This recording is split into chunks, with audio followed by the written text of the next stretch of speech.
From a distance, the river looks like relief, a ribbon of green cutting through a sun-baked world.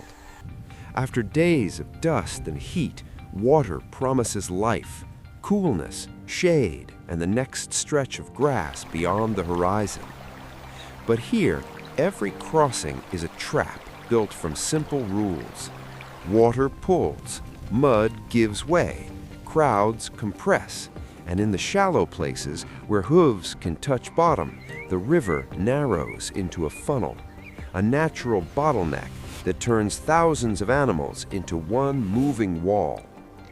For a herd on migration, the timing is never perfect.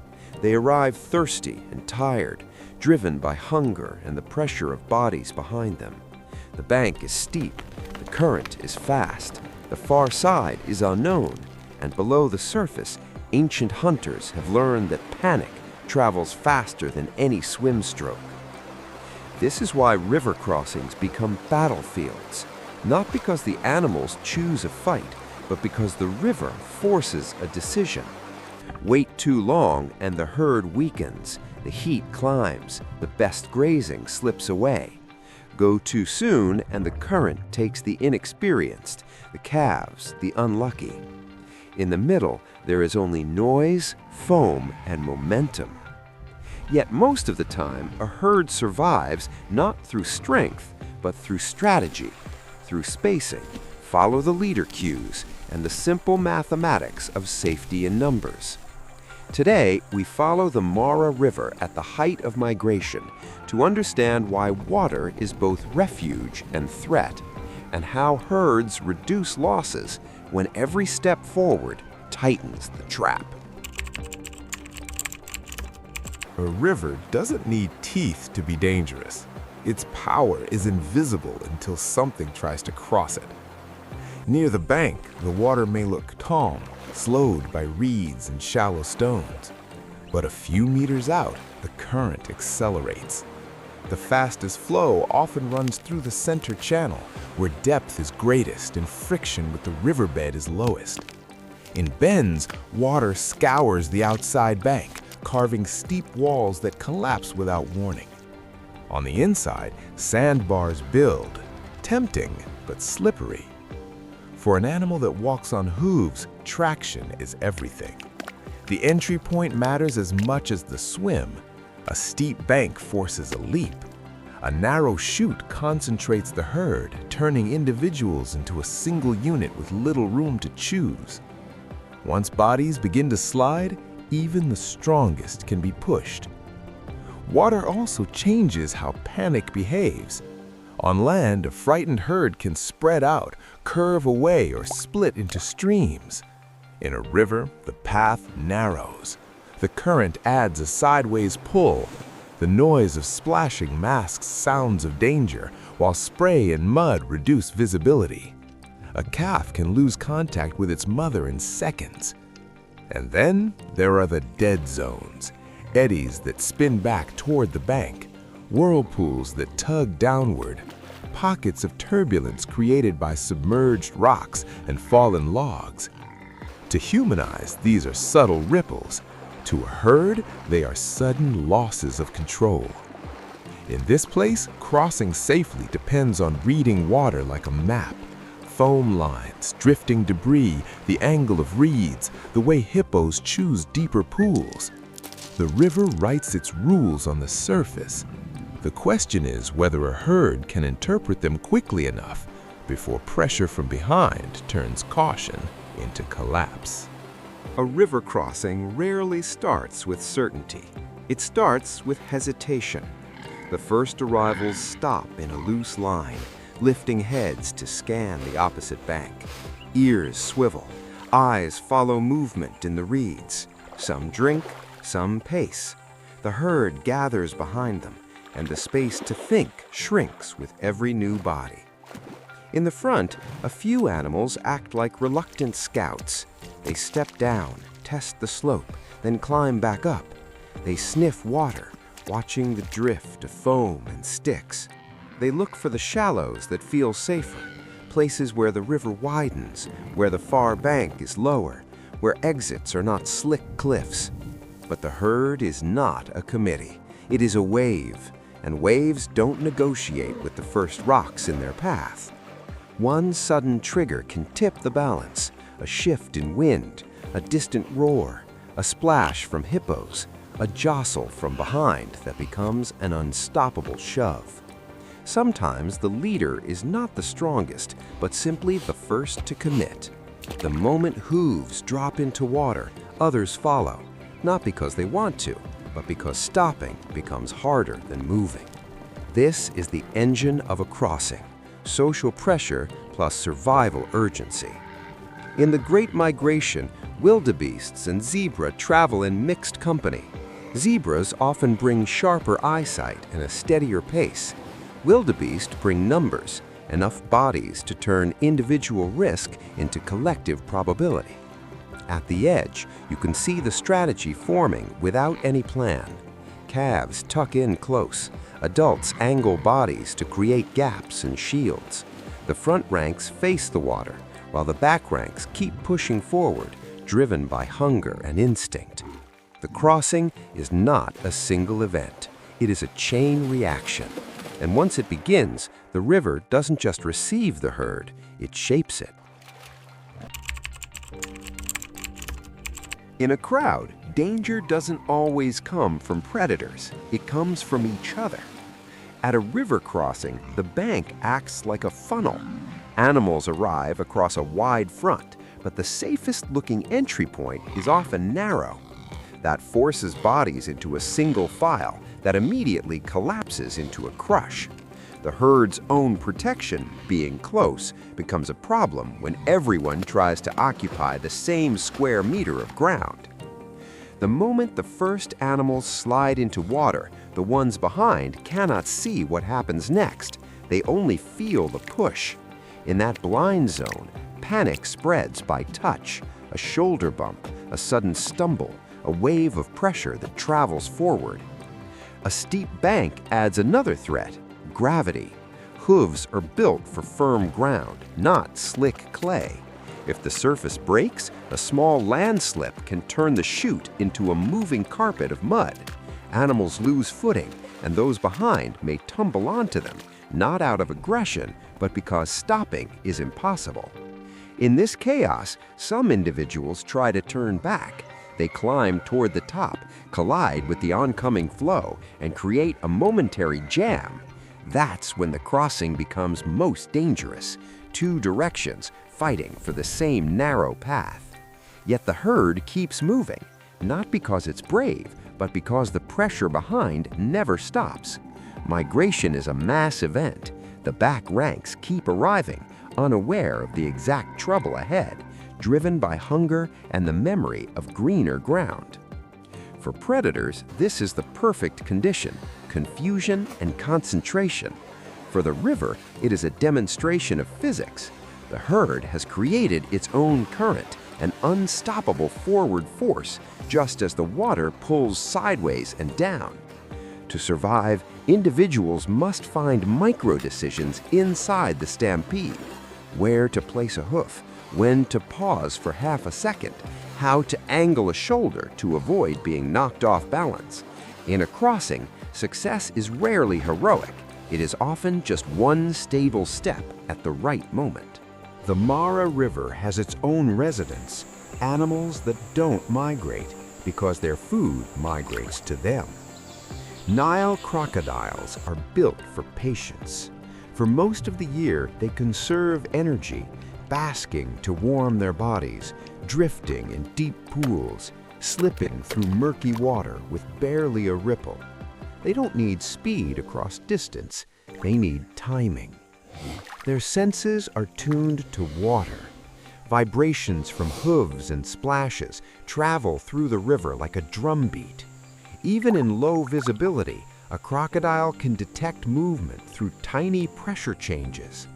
The river becomes an information network, telling them where the herd gathers and when the first bodies enter.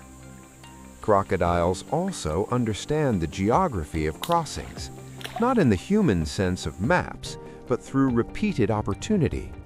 They hold near the exit ramps where exhausted animals climb out, and near narrow chutes where the herd compresses. They wait where the current slows just enough for control and where deep water allows them to stay submerged. When the crossing starts, crocodiles don't attack everything. That would waste energy. They pick moments of imbalance, an animal separated from the group, a calf caught in a swirl, an adult pulled sideways by current. In these seconds, the river does half the work. And despite the fear they inspire, crocodiles are not villains. They're part of the river's economy. They remove vulnerable individuals, and their presence shapes herd behavior, forcing animals to cross quickly, to stay close, to learn the safest routes. This is what makes the crossing a battlefield, not a fight of good and evil, but a meeting of strategies. On one side, herds using numbers and coordination. On the other, a predator refined by water and time, silent, heavy, and perfectly at home in the current. When the crossing finally breaks open, it happens faster than the mind can explain.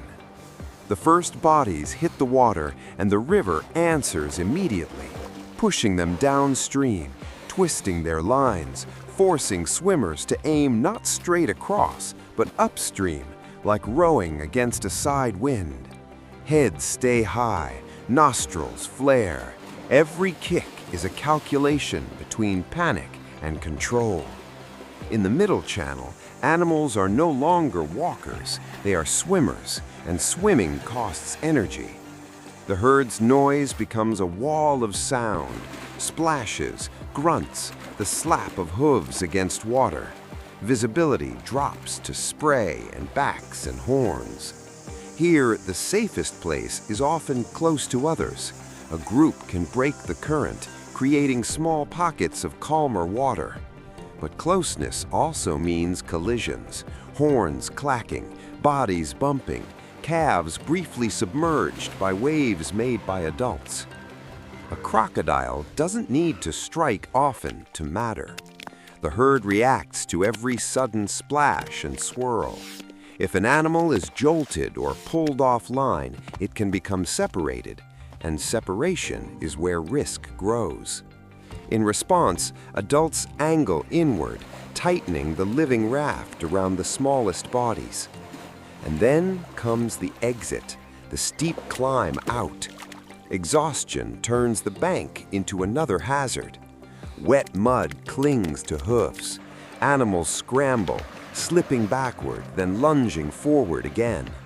Behind them, the river is still delivering more swimmers to the same narrow ramp. Most crossings are not clean victories or total disasters. They're compromises. Some individuals make it quickly. Others are delayed by eddies or crowding. A few are forced to turn back and try again at a different point.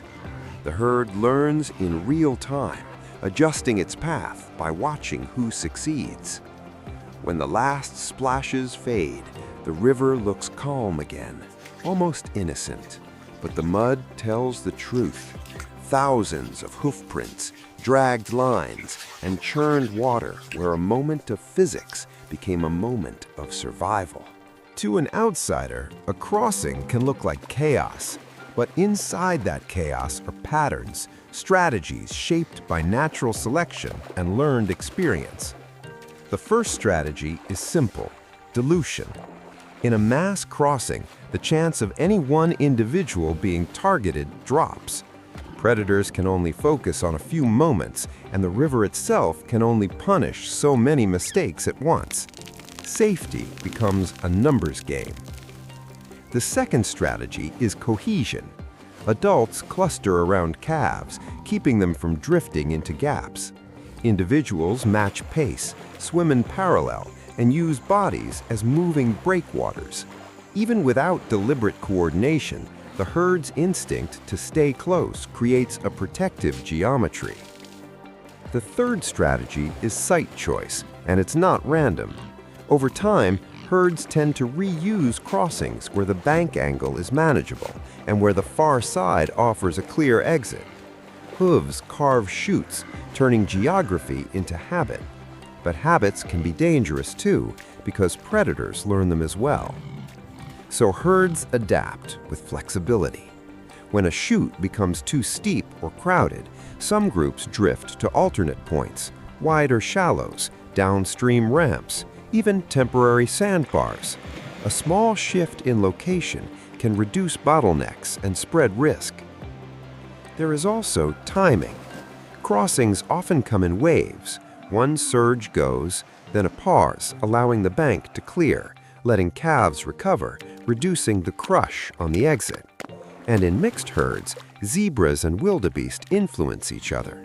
The steadier pace of zebras can dampen panic. The sheer number of wildebeest can overwhelm hesitation. Finally, there is learning. Young animals watch older ones. They copy angles, follow paths, recognize the look of safer water. Experience doesn't remove danger, but it turns a blind leap into a better guess. At the Mara River, survival is rarely about being the fastest.